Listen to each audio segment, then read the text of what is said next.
Am I the a-hole for calling out my aunt for lying about having a condition that I actually struggle with? So some background. This aunt has a habit of copying everything anyone does and treats it like a competition. This also applies to illnesses. You mention getting ill, she is sick a day later, and she always feels worse than you.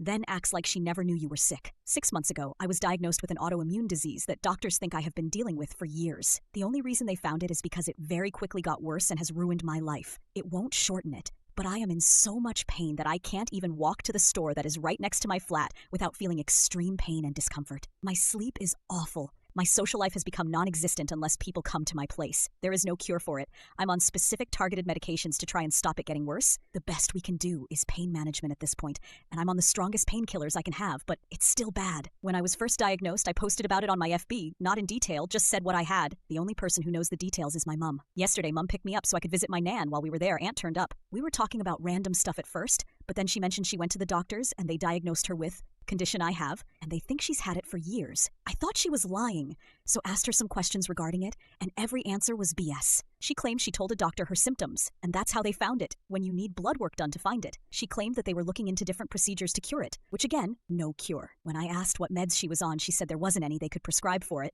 and she had paracetamol to deal with the terrible pain she was in. She then went on about how it's affecting her life. It's made things difficult for her. Yet she does martial arts 3 times a week and goes clubbing every weekend like she's a teen and posts about it on FB. I lost it. I just went off about how full of it she was, and that pretending to have something so serious when I was actually going through it was pathetic attention-seeking behavior. I pointed out everything she said that proved she was lying and said the only medical help she needed was for her head, as she clearly had issues. She tried to double down and say that she never knew I had it. She saw my FB post. She thought I would be more sympathetic as I know what she's going through, etc. At this point, I was so mad that my mom drove me home. My aunt then later posted on FB about her struggles and how some people just aren't sympathetic about this condition. I called her out in the comments of the post and mentioned what had happened earlier in the day, and a load of other families started calling her out for it, so she quickly deleted the post. However, my cousin, her daughter, is now calling me the a-hole as my aunt is upset I called her out. So am I?